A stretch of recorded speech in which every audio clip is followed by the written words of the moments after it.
Alhamdulillah, kita diingatkan tentang perkara yang paling penting di dalam hidup kita, yakni sholat 5 waktu yang merupakan kesetiaan kita kepada Allah Subhanahu wa taala. Di dalam kita melapor sehari semalam 5 waktu, menyatakan kalau kita masih setia kepada Allah Subhanahu wa taala, masih mengabdi kepada Allah Subhanahu wa taala. Di dalam salat 5 waktu tersebut adalah munajat kita, menghadapnya kita kepada Allah Subhanahu wa taala. Ada sebagian salihin bilang, kapan saya mau ngomong sama Allah, saya tinggal ngomong. Kapan saya pengen dengar Allah ngomong ke saya tinggal dengar. Kapan waktu bisa? Ditanya bagaimana? Bilang kalau saya mau bicara dengan Allah, saya sholat. Sebab sholat hadza munajah kepada Allah Ta'ala.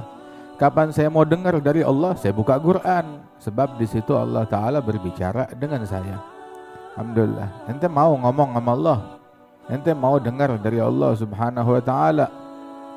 Alhamdulillah. Fa innama yassarnahu bilisanik. Allah Ta'ala mudahkan Al-Quran untuk kita baca dengan berkat lisannya Rasulullah Sallallahu alaihi wasallam.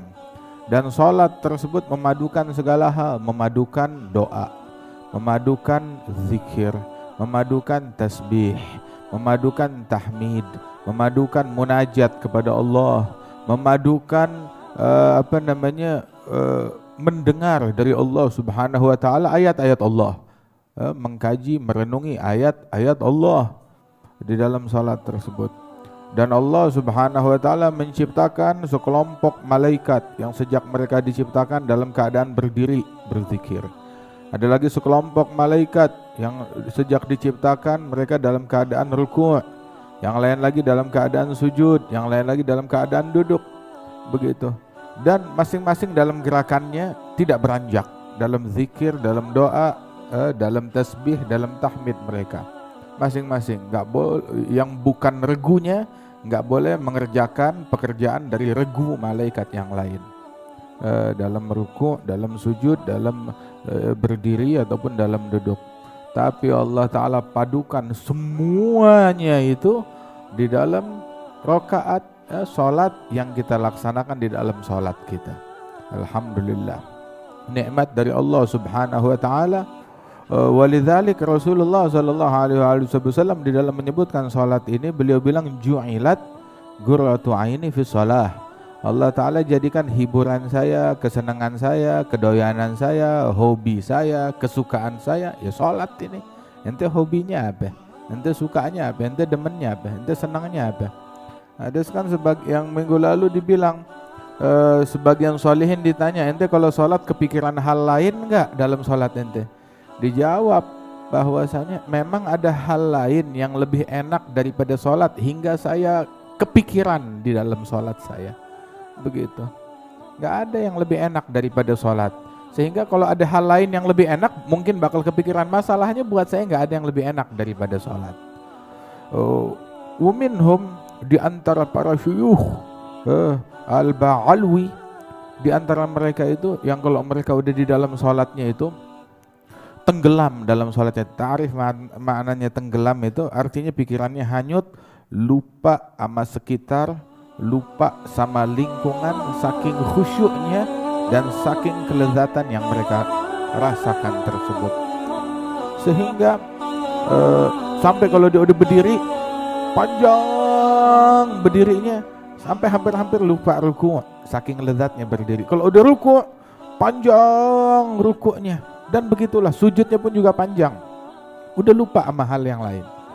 Sampai dia tugasin muridnya gini, ya, kalau kamu lihat saya berdirinya udah gak wajar, ingetin saya. Kalau udah waktunya ruku' bilang ruku'. Kalau ruku'nya udah kepanjangan, udah waktunya i'tidal, teriakin saya, sadarkan saya, i'tidal. Begitu. Hingga kalau dia udah berdiri itu kelihatan berdirinya udah panjang, muridnya sebelah dia tuh ngeliatin, nah ini udah kelebihan nih, maka diteriakin ruku, baru dia ruku. Rukunya udah kepanjangan diingetin, i'tidal, sujud. Kenapa? Sebab tiap gerakan itu dia merasakan kelezatan yang bikin dia fly. Lupa, udah fly, khalas. Begitu. Ente orang taunya mabuk sama anggur yang lain, nggak tahu mabuk dengan sholat, kelezatan sholat, khalas. Sakran, mabuk dengan sholatnya, mabuk dalam sujudnya, mabuk dalam rukuknya. Karena Sayyidina Uwais Al-Qarni itu beliau kalau udah malam hari habis sholat isya nih, habis sholat isya gini hari dia habis sholat isya, terus dia bilang nih malam apa menunya? Al-lailah lailatul ruku'. Ini malam ruku'. Menu malam ini adalah ruku'. Dia sholat berdiri, gak lama baca bacaan yang wajib, terus ruku' sampai menjelang subuh. Dia ruku'. Besokannya lagi menunya apa malam ini? Malam ini menunya adalah sujud. Udah, dia sholat, ruku', i'tidal, begitu sujud, udah panjangin sujudnya sampai menjelang subuh. Ini malam ngapanya? Ini malam Lailat Qiyam, malam berdiri. Dia berdiri sampai menjelang subuh. Itu menunya mereka. Apa menunya Anda? Apa menunya kita? Apa hobinya kita? La ilaha illallah. Itu di antara mereka itu yang dikenal dengan sholatnya. Karena Sayyidina Imam Ali Zainal Abidin, dia sholat di rumahnya sampai rumahnya kebakaran. Saat kebakaran dia lagi sholat, lagi sujud. Orang-orang tuh pembantunya, tetangganya memadamkan api di sekeliling dia di rumah tersebut sambil teriakin annar, annar ya bena binti Rasulillah, api, api wahai cucunya Rasulullah. Tetap gak beranjak, asyik sujud. Udah apinya padam, nih orang masih sujud aja. Selesai sholatnya, dia bingung, kenapa kok pada gosong, bau asap, pengen udah kebakar, ini atapnya udah nggak ada. Dia, kenapa? Bilang kebakaran, api. Tadi kita jerit-jerit, teriakin ente, awas api, api. Cuma ente nggak digubris. Ya, saya nggak tahu. Emang kemana? Saya sibuk sama api yang lain, lupa sama api beginian. Sibuk sama api yang mana? Sibuk sama api akhirat, lupa sama api dunia. La ilaha illallah.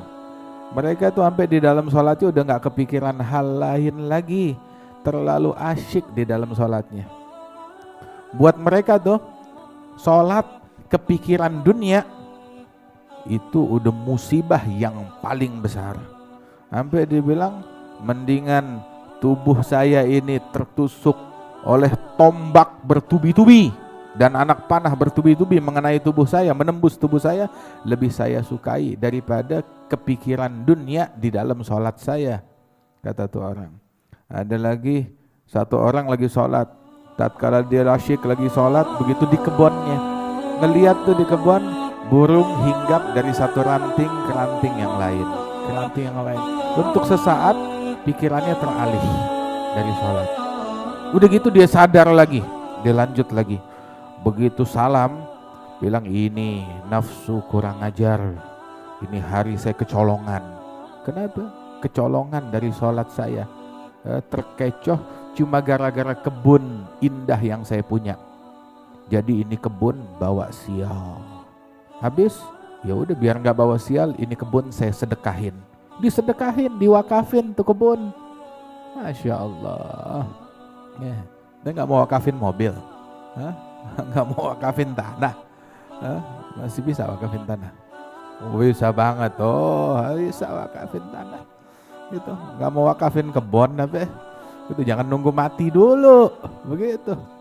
Tar insyaallah beb, kalau anda mati anda wakafin, ya akhir buruan deh.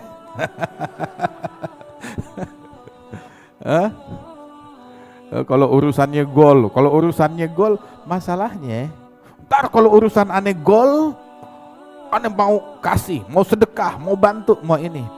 Masalahnya satu ya, kalau ente lihat tuh urusan juga bilang, kalau lu sedekah baru gue gol.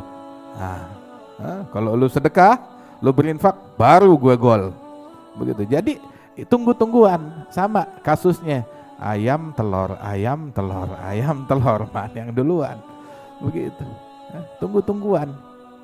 La ilaha illallah. Yang golnya nungguin apa namanya, nungguin sedekah, yang sedekahnya nungguin gol dulu. Tunggu-tungguan deh. Ya udah deh. Alhamdulillah. Salat yang khusyuk dalam salat kita. Jangan terkecoh, jangan kecolongan di dalam sholat kita. Dan segala hal yang mengecoh kita dari sholat, ada bawa siha, bawa rugi. Orang dulu tuh sholat sampai lezat di dalam khusyuknya. Sayyidina Al-Imam Al-Hasan Al-Basri bilang, sholat kalau di dalamnya nggak hadir hati, nggak khusyuk, nggak hadir hati dalam sholat, itu lebih banyak, lebih lebih ke arah hukuman daripada pahala. Ente sholat mau pahala apa mau hukuman? Nah kalau ente mau pahala, khusyuin dalam sholat ente, jangan lalai dengan bacaan sholat. Tapi susah banget awalnya, dipaksain. Paksain dulu, gini coba. Ya ini bentar lagi kita sholat. Awalnya kita paksain bertahap sedikit. Sholat isya 4 rakaat. Jangan kita, ya udah deh sholatnya alladzi fi, bahasanya. Sholatnya alladzi, tahu gak alladzi fi? Orang sekarang nggak tahu alladzi fi. Itu bahasa Arab, orang bukan orang dulu begitu. Orang alladzi fi, alladzi yang fi ada. Alladzi fi yang ada gitu. Alal mawjud ada lughatul arabiyyah haqil muallad. Alladzi fi kull alladzi fi. Makan yang ada, yakni alal mawjud. Begitu juga sholatnya seadanya. Lu makan nggak mau seadanya, giliran sholat mau seadanya. Begitu juga kita dalam sholat, perjuangin sholat kita. Kita sholat misalkan isya 4 rakaat, ya. Kalau ente nggak bisa menang 4 rakaat, ya, khusyuk 4-4-nya paling nggak 3, paling kagak ya khair 2 deh. Begitu. Masa sampai 1 juga enggak? Yang 1 coba pertahankan 1 rakaat, kagak boleh lengah. Fatihahnya mesti fokus, takbiratul ihramnya mesti fokus, rukuknya mesti fokus, i'tidalnya mesti fokus, sujudnya 2 kali fokus, duduk antara 2 sujud mesti fokus, sama tasyahud fokus. Perjuangkan 1 rakaat. Kita perjuangin 1 rakaat demi 1 rakaat. Perjuangin 1 rakaat, berhasil 1 rakaat. Ya, besok kita coba lagi. Ya, ini yang ntar yang berikutnya perjuangin 2 rakaat. Perjuangin 3 rakaat. Ini kagak. 4 rakaat, 4-4-nya digarong setan. Habis semuanya. Laisa lirajul min salatihi illa biqadri ma agala minha, kata Rasulullah. Seseorang tuh nggak ada yang dia dapat dari sholatnya melainkan sesuai kadar yang nyambung dengan otaknya, yang otaknya tuh on di situ. Kalau yang mode otomatis, otaknya kagak nyambung. Dia nggak tahu Anda sholat berapa rakaat udah sekarang ya, begitu. Sampai dia bingung, ini i'tidal apa berdiri ya? Lu kemana aja? Begitu. Sampai udah rakaat tasyahud terakhir, dia ingat-ingat. Tadi Anda udah takbiratul ihram apa belum? Nah karenanya itu ayo perjuangkan. Ayo mari bung rebut kembali. Apa yang kita rebut kembali? Dunia kita? Enggak. Sholat kita. Jangan mau dicolong sholat kita. Itu katanya tuh hamba, katanya di dalam hadis Imam Al-Haddad mencantumkan sebuah hadis. Orang kalau dia lagi sholat, tahu-tahu dia nengok, mukanya nengok, begitu, maka Allah Ta'ala bilang, lihat hambaku menengok kepada sesuatu yang menurut dia lebih baik dari saya. Menoleh kepada sesuatu yang menurut dia lebih baik dari saya, kata Allah. Udah balik lagi, tahu-tahu nengok lagi 2 kali. Lihat hambaku nengok lagi kepada sesuatu yang menurut dia lebih baik dari saya. Saya ada depan dia kok nengok ke situ, apa itu lebih baik dari saya? Begitu nengok 3 kali, ditinggal sama Allah. Lu sholat sama siapa? Lu tinggal, ditinggal sama Allah Ta'ala. Itu katanya Imam Al-Haddad setelah nyantumkan ini kalimat ini katanya kalau orang nengok pakai mukanya. Bagaimana kalau nengok pakai hatinya? Yang dilihat sama Allah bukan muka, yang dilihat oleh Allah Ta'ala hati, itu lebih diperhatikan oleh Allah Subhanahu wa Ta'ala.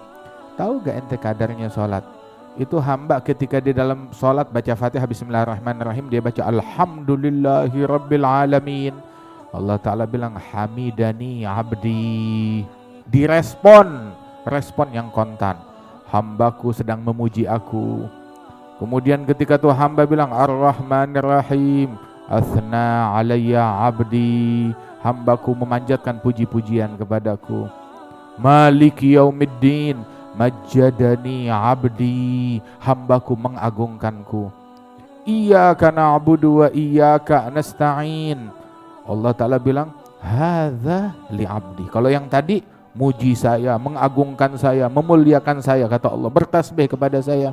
Tapi kalau yang ini buat hambaku, hajatnya dia.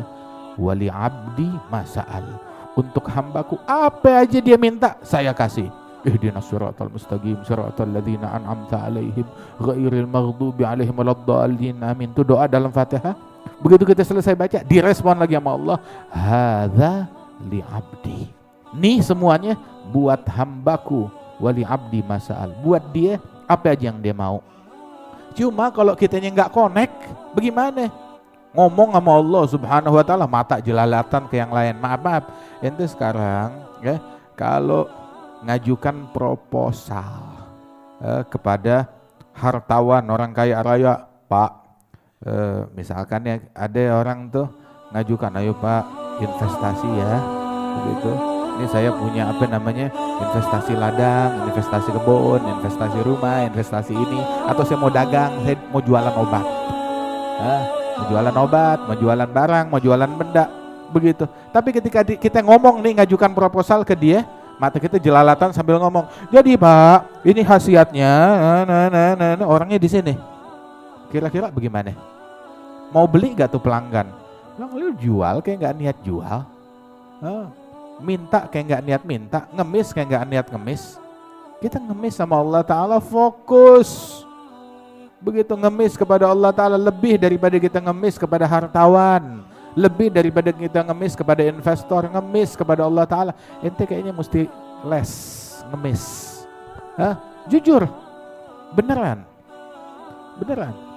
Ente perlu belajar kepada pengemis bagaimana cara mereka mengemis kepada manusia.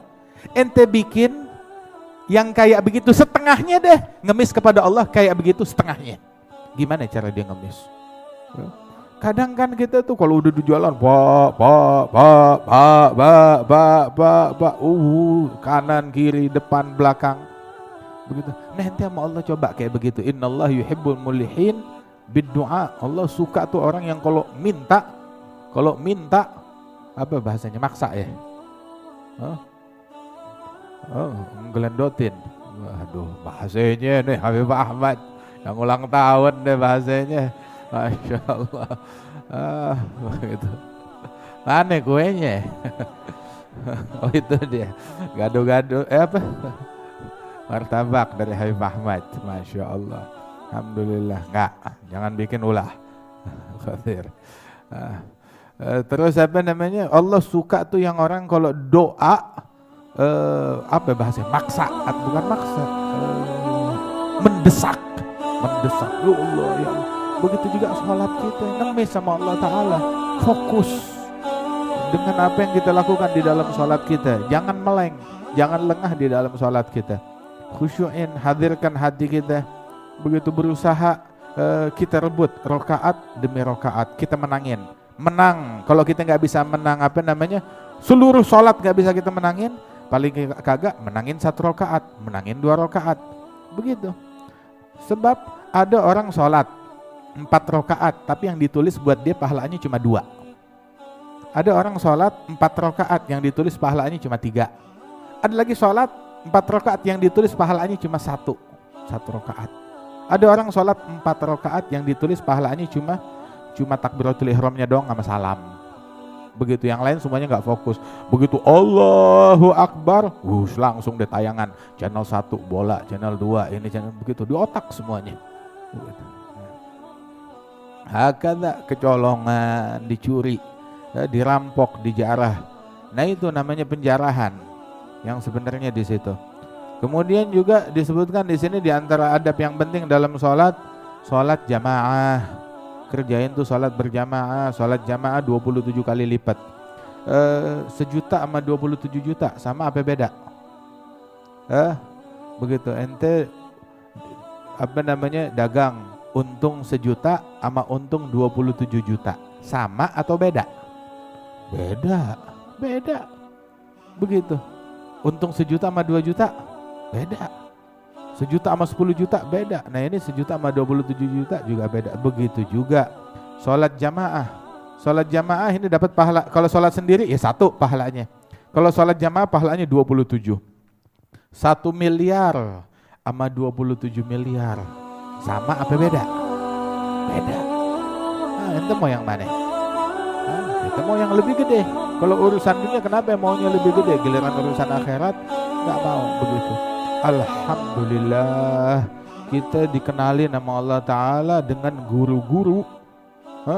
Guru-guru yang kita kenal nih, yang kita belajar kepada mereka, seumur hidupnya nggak pernah ninggalin sholat jamaah. Yang kita tahu, selalu ngerjain sholatnya tuh berjamaah semuanya. Bahkan Al-Imam Syekh Abi Bakar bin Salim itu beliau bilang, "Mundu an agaltu," sejak saya udah bisa ingat nih dari kecil. Orang kalau mulai bisa ingat umur berapa? 4 tahun, 5 tahun.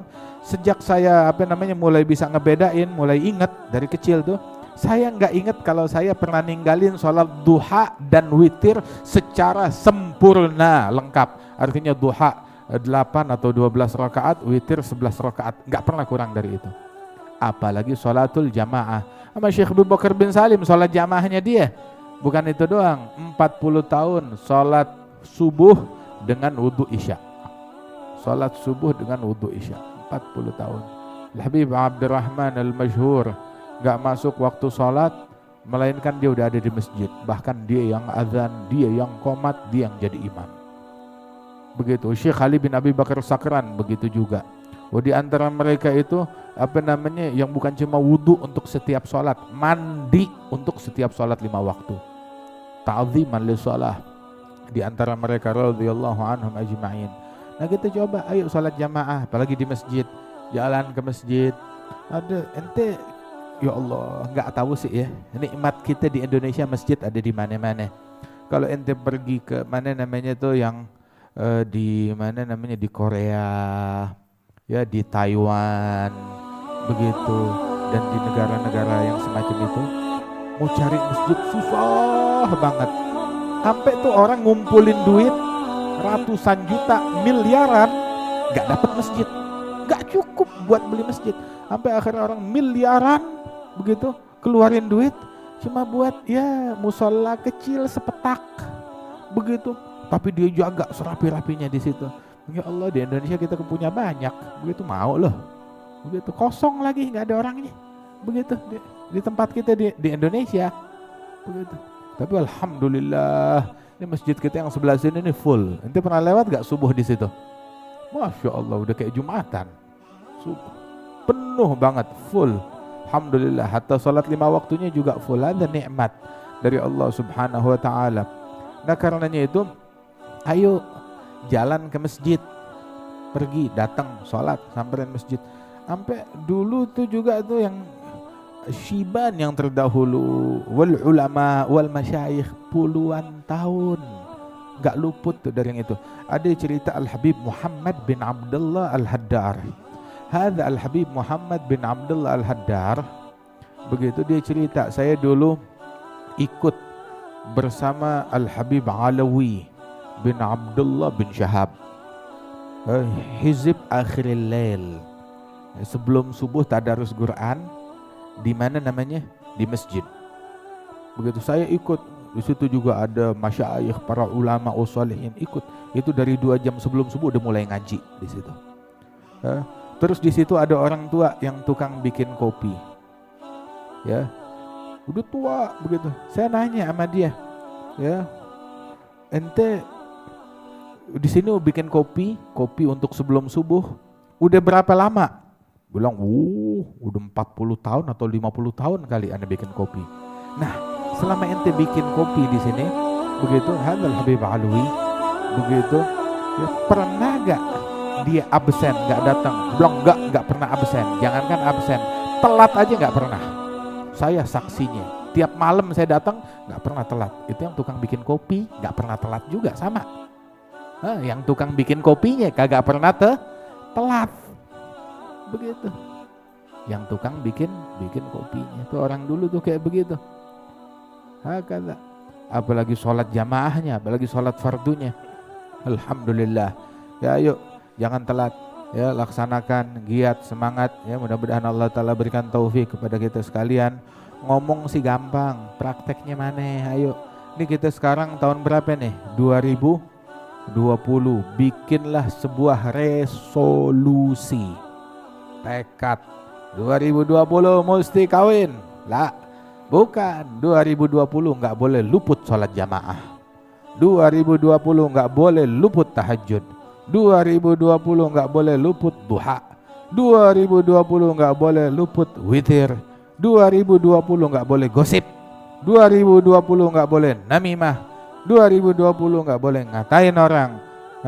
2020 apa deh pokoknya pasang niat yang baik, tiap hari mesti sedekah bla bla bla bla bla.